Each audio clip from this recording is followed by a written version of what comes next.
CinemaCon brings us news regarding both the Batman and Barbie as Adam Sandler reunites with the Safdie Brothers. Netflix has a rough time on the market, and the MCU makes some interesting news regarding future projects. I'm Darius Delsoin. And I'm Joe Acierno. This is Cinema Unchained. Okay, before we get into the multiple stories surrounding Warner Brothers, don't forget to like, follow, share, subscribe, and hit the bell to get all notifications, whether you're on YouTube or wherever else you may get your podcasts. All right, now, before we dive into the details surrounding the Barbie movie, this past weekend at CinemaCon, the Warner Brothers announced that the Batman is getting a sequel. And I'm not gonna lie, I'm surprised it took us this long for us to get this bit of news, considering the fact that the Batman so far has made $759 million at the box office so far. What we have so far, we have the strongest elements, in my opinion, from the first film returning. You have Robert Pattinson returning to star, and Matt Reeves returning to direct.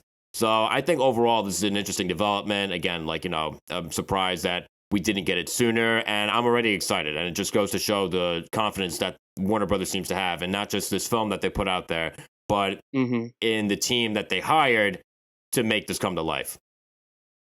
Yep, exactly. And it's also great to see that even after the recent merger between WB and Discovery, we're now WB Discovery, they're basically saying, yeah, we're going to keep going with the Batman 2 and everything. And I'm very excited. I think Pattinson, if you haven't seen our review, check it out on the Cinema Unchained channel. We'll also have it linked in the cards above and in the description. But overall, I think Robert Pattinson, this is absolutely great. I'm happy they officially announced it. And I'm really curious and intrigued to see where they take the story next. I just don't want to see Joker, but that's a personal thing.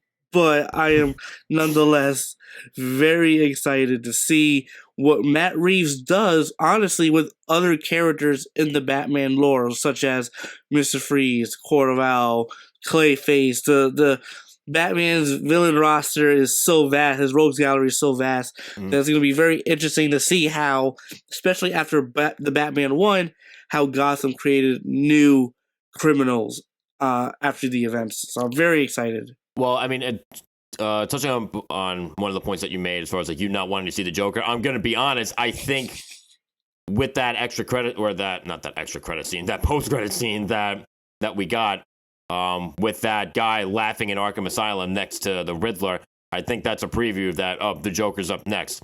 And I feel like they wouldn't have released that deleted scene with Barry Keoghan's Joker if he wasn't next up on the roster. Yeah, but we've seen Joker plenty of times. That's the thing for me, and it's I'd like to see other characters get the spotlight and done in a new modern twist, like Riddler, like Freeze. Freeze will be a great example, especially because how I see Freeze, he's traumatized severely. So, but again, I'm excited. I'm excited to see Matt Reeves' vision in this Batman universe expand a bit more. So I'm excited with this news.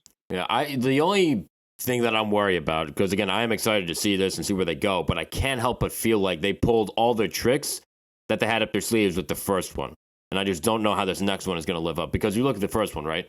It has a lot going on in the narrative, right? There's so many moving parts. It's nearly 3 hours long. It's very ambitious. What else could they possibly do for this next one that's oh, you know what? This does live up to the first Matt Reeves Batman film. I honestly don't know. And again, I think that's part of the excitement and all this, and seeing, do they stick the landing or not? Well, honestly, that's a good point. I mean, me as a Batman fan, I think I can pull from various comics that they can actually top this previous one and make things even deeper and more in depth. Such as especially with how Matt Reeves tackled Batman in this story, how it was Gotham is important, Bruce's family is important. There's some things from my comic lore mind that I'm just they can pull some stuff off that could probably trump this first one. Interesting. Okay, because I also think of what you said about certain other villains being tackled too, like Mr. Freeze. Okay, maybe it's just because the only memory I really have of Mr. Freeze is the Arnold Schwarzenegger version from how many years ago. Yeah, and again, that felt very cartoonish, whereas the new Batman film, the Matt Reeves Batman film, had a very grounded and grimy and realistic feel to it all, and I just don't see how a villain like Mr. Freeze could fit into that. Because you look at you look at the Riddler, right? What they did with the Riddler, they gave him a whole new serial killer vibe. All right, that's really cool. That fit in perfectly. Even honestly, even the Joker. The Joker, I could see something like that fit into a Matt Reeves Batman universe. Same thing with the Penguin. Yeah. They somehow made that work too. Mr. Freeze, again, maybe I'm wrong. Maybe I'm just judging too quickly, but I just don't see how someone like him and how they can make someone like him fit into this sort of universe and still keep the essence of, Mr. Freeze, Yeah, I mean, I think there's definitely ways because, I mean, for me as a Batman fan, I can go in about Mr. Freeze. But another thing that I think could top, the first one is doing the Court of Owls storyline from the comics. And that basically is an Illuminati group that's very deep into Gotham's politics and even the creation of Gotham, which is why I was thinking that even that in itself could be really interesting. And even the Wayne family has a twist. So we're gonna have to wait and see what the direction Matt Reeves go in. Either way, I'm excited. Yeah, same here. Again, overall, I'm sure the movie will be fine, but there's just these little skepticisms that I have here and there based on what we've already gotten. But again, I'm sure it'll be fine for everybody. What do you think of this new bit of news regarding a new Batman sequel? Are you excited? Do you think that after the first one that we got, that it really needs a sequel because there's just so much going on and the movie just got so much right? In my opinion, do you think the film deserves a sequel? Leave your thoughts wherever it is that you can.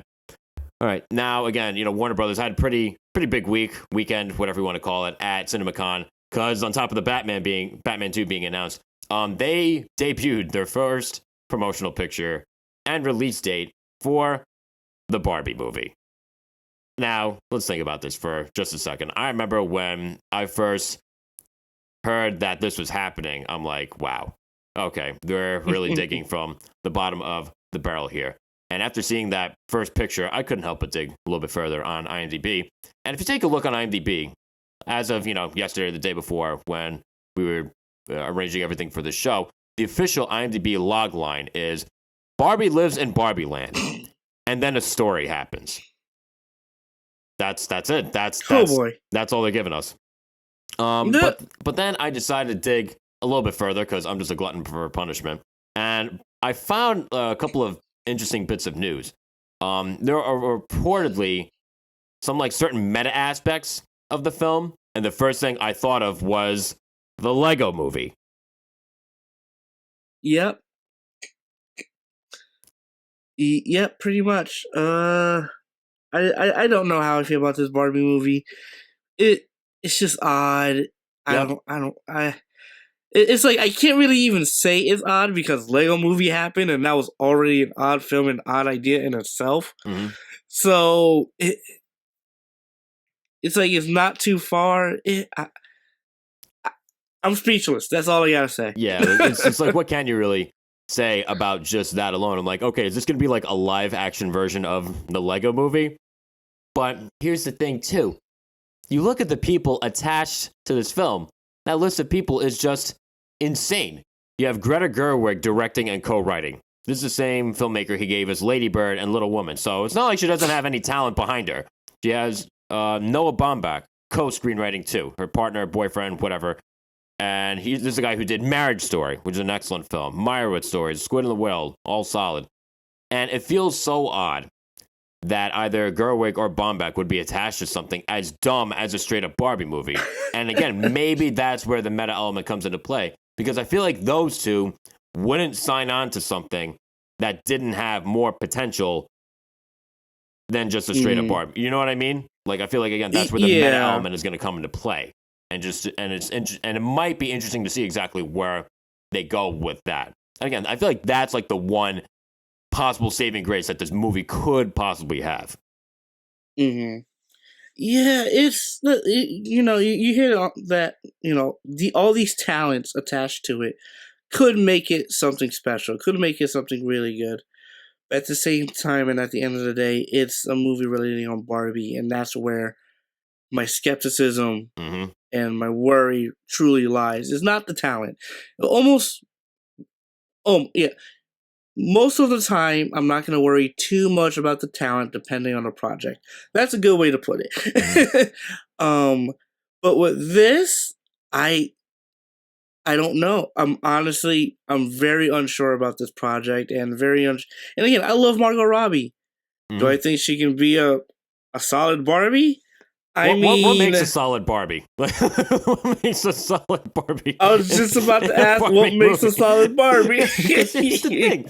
Like, again, you take a look at this cast list too. Again, Margot Robbie as Barbie. Right? I can't believe I'm saying this, but again, if there's anyone to play Barbie, like she's the first pick that comes to mind. It's not like, like, oh, who else can play her? Like, no, like that's it. It's just her. It's just her. Like that's it. Yeah, it's just crazy. I don't even know what to say. That's just how I feel at this point. I'm just speechless beyond, like, I don't even know how I feel. I don't know how to feel either, because you have her as Barbie, you have Ryan Gosling as Ken. Oh my god, like this just keeps getting better. Ryan Gosling as Ken. Will Ferrell is reportedly playing the CEO of a toy company that, quote, may or may not be Mattel.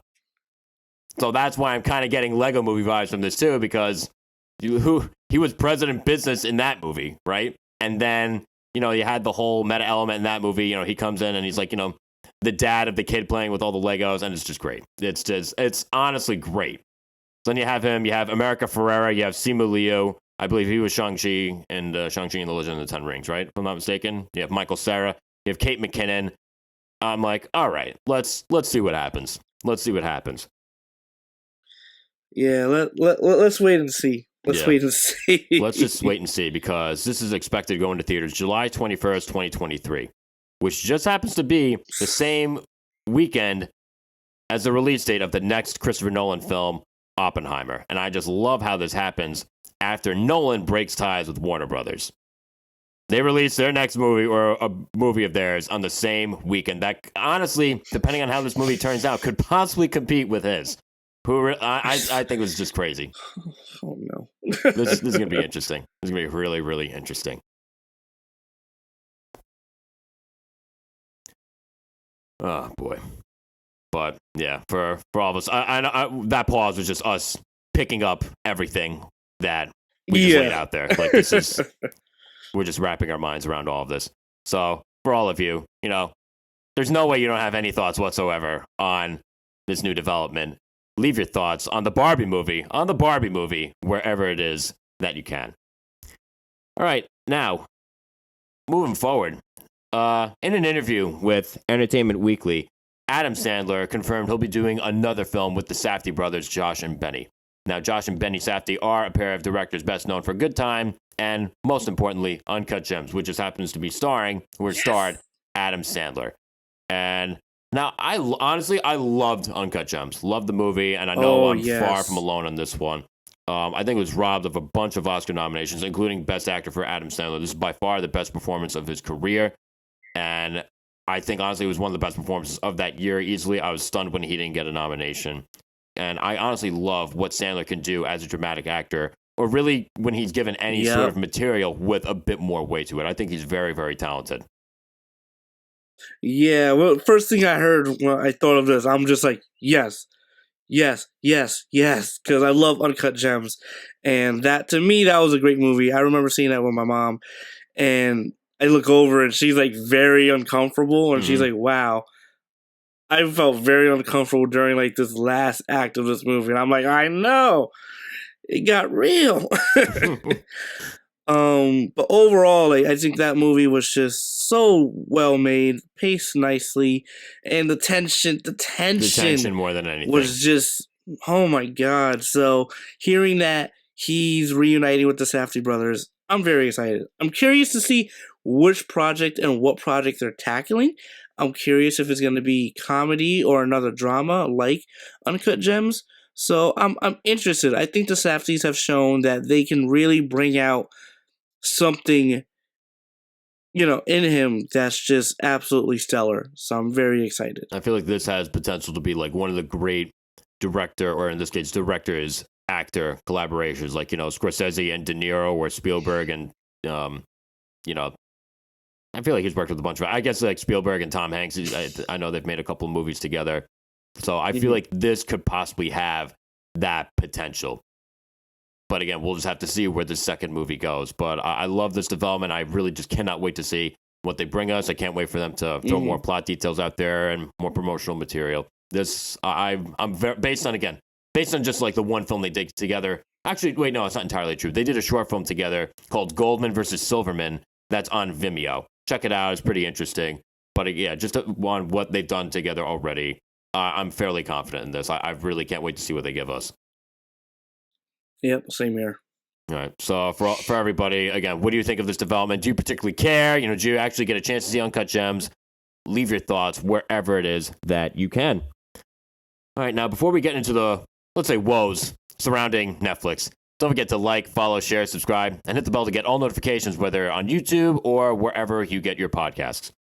Now, before we get into the news surrounding the Marvel Cinematic Universe, that kind of sucks to be Netflix right now. Kind of does.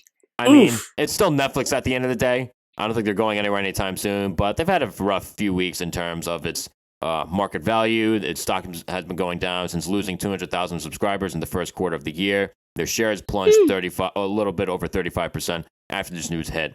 So, Darius, what are your thoughts on this? Because I know you in particular wanted to talk about this. Because I feel like, we've both been hearing a lot about it. Yeah, I mean, I think this definitely took a hit on Netflix. I mean, not only that, but this happened and they started canceling shows left and right. Yet again, very reactionary. And it's just, do I think they're going to go out of business or anything like that? No. I don't think so. Of course not. But I think it took a massive dent in them, or a bigger dent than I think they even thought of, and even other people, to the point where they started canceling shows left and right. One of my favorite shows got canceled from it, and I was upset. But like, it's unfortunate to see, but at the same time, I'm curious to see what response they're gonna give later on. Are they gonna invest more in shows, or are they gonna can more? Because again, 200,000, yes. Netflix has like millions of subscribers, but 200,000 is still, honestly, I think, a good chunk. It's a good bite out of them. Yeah. So yeah, it's enough to make the news. We'll say that. Oh, I just hope that I swear, if Stranger Things and Cobra Kai are next on the chopping block, we're gonna have problems. But it's funny too. This bit of news isn't really that surprising because you look at the price and the subscription price increases that they've been talking about. You talk about they've been talking about how they are going to incorporate commercials into their programming too. Yeah. And, you talk about that. You talk about just like the overall increase in competition, because I feel like Hulu has been making more of a name of itself. Obviously, Disney Plus has been getting out there too. So this isn't really that surprising. So if I was Netflix, I'd be a little bit discouraged. Like, I'm sure they'll be fine. They'll find a way. But you couple that with the fact that they've taken on so much debt to pump out so much material. I mean, I feel like this is starting to bite them back in the ass a little bit too. Absolutely. So it's like I'm not too worried, but at the same time, I've noticed, even myself personally, I don't go to Netflix a lot. I go to other streaming services more often than Netflix now. And I think that is also telling, and I think Netflix sees that too, and that's why you have 200,000 dropping, and it's unfortunate. And like you said, the price increase, that's also another factor, because they're moving, that price for Netflix is moving up exponentially. Yeah. And it's getting ridiculous. And look, I like Netflix, but to be honest, the content they have on there, I don't think justifies even that pricing. I love Stranger Things, but that's going to end eventually. Exactly, that's going to end eventually. One of my other favorite shows, Raising Dion, that got canceled, so much for that. But it's like you're increasing these prices to the point where how I see it, your content has to match it. If it doesn't, people are gonna look otherwhere. They're gonna look at Disney Plus. Oh, family friendly, Marvel, Star Wars, Pixar, all in one place. Why not? Mhm. HBO Max, you know, the HBO Max, DC yeah. fans, the Cartoon Network fans, even anime fans, that's an option, you know. So I think Netflix is kind of in this rut, but I think they're gonna bounce back. That's I the think thing. so too. And again, just a stark contrast between now as opposed to where they were a couple years ago during the outbreak of the COVID-19 pandemic. I remember, you know, again, everyone was home and Netflix was like the biggest name in streaming. So they obviously got a big bump from that. I'll never forget the Tiger King Yep. train, right? I hopped on that enthusiastically. I was blown away. But I remember that being such a big phenomenon. But now, you know, Tiger King isn't really as much of a thing anymore, even though they had that sequel docuseries come out. It didn't get nearly the same buzz that the first one did. Stranger Things has been between seasons for like a couple of years now. And Cobra Kai, what they're doing with Cobra Kai is pretty impressive. But again, that's still only one show. And I'm sure there are a bunch of other things that could be mentioned. But at the same time, again, like, you know, they need to up their game a little bit. And I think part of upping their game may be shrinking their game to an extent too, just so they can stay afloat without having to piss off too many customers with subscription increases. Yeah. They canceled Raising Dion. That's why I'm pissed off enough. That's the moral of the story. That's all Darius cares about today, is the fact that they canceled Raising Dion. I've never even heard of that show. Is that bad? I'm sure you've mentioned it, such but a good show. Nothing's, you know, making me ring any bells right now. It's such a good show. And Michael B. Jordan is attached to it. It's about like this kid who is autistic and has powers, and you see the struggles of the mother and, you know, other factors. The father's not in the life. Is, in my opinion, it's a really solid show. I love it. So okay. All right. Well, for everybody that I guess has a Netflix subscription and just happens to be listening to us right now, what do you think of this bit of news? Are you like I said, are you surprised at all? You know, are you pissed off by the subscription increases? Do you think it'll be worth it for the content that they have, or that the content that they're promising that they're going to put out there? Leave your thoughts in that comment section. All right, and last for today, the Marvel Cinematic Universe has had a bit of, let's say, an interesting week or so. Some unfortunate news, though. John Watts, who's the director of all the Marvel Cinematic Universe Spider-Man films, will no longer be directing the MCU's Fantastic Four reboot. He's instead going to turn his attention to original projects, including an Apple film starring George Clooney and Brad Pitt. Seem to have left on good terms, but I'm still very disappointed by this development because based on what he did with the Spider-Man films, I feel like he was a good pick to direct Fantastic Four. I really felt like he was. But, you know, again, I understand wanting to focus on, like, you know, doing your own stories, doing your own projects. So, you know, best of luck to him. But, you know, we'll see where Fantastic Four goes now. Yeah, I think it is unfortunate. I was a bit skeptical of him as a choice, mainly because of Far From Home, to be honest, that I wasn't too keen on that. No Way Home, absolutely love, stellar. Yeah. But again, for me, it was just that I think he could do Fantastic Four, but I would prefer someone else. But, you know, him leaving is unfortunate. If he needs to take a break, take a break. You know, you did 3 Spider-Man movies, you know, like, and the third one happens to be a freaking multiverse of it's bonkers. It's crazy. So I definitely understand him wanting to take a step back. So yeah, that's unfortunate, but also it's that thing where it's like, okay, if he's left, who's next up to take that mantle? It's like now, because at the end of the day, we don't really know anything else about the Fantastic Four movie. We really don't. I mean, there have been rumors circulating as far as, like, you know, who people would want to play, you know, certain characters, but this franchise has not had the best luck. You know, there's the original Fantastic Four series from, like, I don't know if it's the original. I think it's the original from, like, the mid 2000s with the first one and the Rise of the Silver Surfer. That one hasn't been received too well, even though personally I think the Silver Surfer movie gets a little bit too much crap, but that's just me. And there's no one, you know, and then you had like the Josh Trank film from 2015 with Michael B. Jordan and Miles Teller, which again, you know, everybody seemed to hate that movie. I never bothered watching it because, you know, I just didn't get around to it, but based on what I heard, I'm like, yeah, maybe not, you know, because sometimes I feel like a lot of times I can tell how much I'm going to like a movie, you know, just based on, like, you know, the trailer or, like, you know, what I hear from other people. And other times I feel like checking it out for myself. And unfortunately, this one wasn't one of those films. Yeah, Fantastic Four, unfortunately, has not had a solid track record, which is why I'm excited for MCU version, but I'm also nervous mainly because of just how some of the recent MCU movies have been, honestly, to the point where, and even how I'm uninterested in others. But yeah, and again, people were also theorizing or thinking that Peyton Reed might take up that mantle of directing it, or another one that kind of recently came out, John Krasinski might do it. Again, just rumors, but yeah. And then again, there were also things of, he might be in Doctor Strange Multiverse of Madness as a variant of either a variant or he's going to be Mr. Fantastic at some point in that movie. But again, I don't know. That's just all I'm hearing. I don't know if it's true or not. That's the thing. Well, we'll find out in a week or so. We'll find out soon. But I'm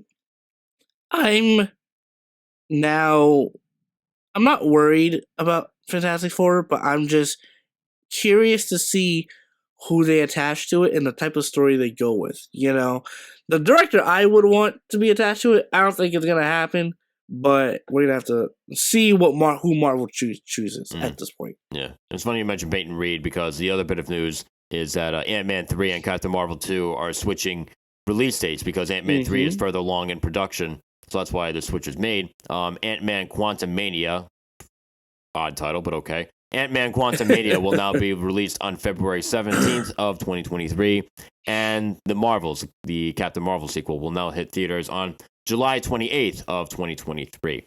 Now, I'm not gonna lie, I'm not particularly excited for either of these.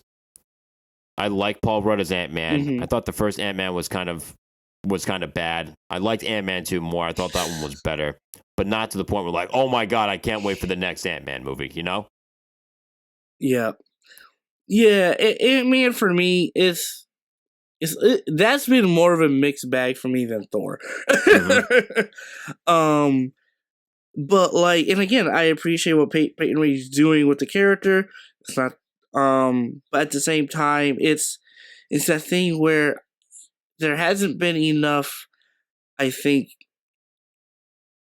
story to the character or something to really connect me with him, other than that he's a father wanting to be part of the daughter's life. Again, I can definitely connect with that. But other than that, it's like some of the routes they've taken with some of the villains, the characters, I haven't been too keen on. It hasn't really clicked. The only reason I'm excited for Quantumania is Kang the Conqueror and the actor playing him. That's the only reason. Who's the actor playing Kang the Conqueror? Jonathan Majors. Jonathan Majors. That name sounds familiar. He was in oh my god, he was in Loki at the end of that. He was in, I'm spoiling, so if you haven't seen it, oh well. He was in that. He played a version of Kang the Conqueror. He also was in, oh my god, it was a Netflix movie with Idris Elba, Regina King. Oh man, I forgot that one. He was in Lovecraft Country. He's moving up there for sure. And he's playing Kang the Conqueror. And again, that's the only reason I would want to see this movie, really. Just that. Other than that, I could care less about Ant-Man, to be honest. Yeah, it's sad because, like I said, I like Paul Rudd. He's definitely got a certain charisma to him, and again, he's the main reason to watch these movies, despite the movies having now, and especially the third one starring him, Evangeline Lilly, Michael Douglas, and Michelle Pfeiffer. He's the main reason to watch it. I'm not it's I don't look at the other three characters, and I'm like, I just don't feel anything. I really don't. But it's what it is. And then of course, the Marvels, I feel even more mixed about anything having to do with Captain Marvel, because I felt like the first one was just so aggressively mediocre. It earned, again, it makes sense that it's getting a sequel because it earned over $1 billion at the worldwide box office. But when I look at the movie itself, I'm like, I feel like the only reason that this movie made that much is because there's a guaranteed fan base in the Marvel Cinematic Universe. But I feel like a lot of the reactions that I heard and that I agree with when I watched the film was that it was okay. It was okay at best. Nothing really to write home about.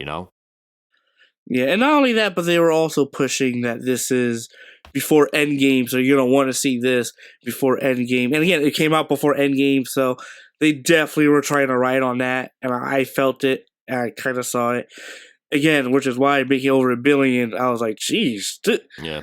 there's no way it's that good." No, I'm kidding. Yeah. Hey, listen, a lot of bad movies make a lot of money, so. Venom, yeah. So yeah, it's what it is at this point. So for everybody, you know, all the MCU fans out there, you know, it feels like they're growing in numbers every single day. What do you think of these new developments? You know, leave your thoughts wherever it is that you can. And just like that, you know, that's all we got for you today. You know, don't forget to like, follow, share, subscribe, and hit the bell to get all notifications, whether you're on YouTube or wherever else you get your podcast. And join us next week for our review of Doctor Strange in the Multiverse of Madness and our series review of Moon Knight. I'm also thinking now that since we were talking about CinemaCon before, I know that some stuff came out with Avatar 2, Avatar: The Way of the Water. If I'm not mistaken, the trailer for that is supposed to be released before Doctor Strange in the Multiverse of Madness when that's showing in theaters. Ooh. So if anything, we'll just talk about that on the next episode, and that same episode as we review Doctor Strange 2. So join us next week. Obviously going to have a lot to talk about, and we'll see you then.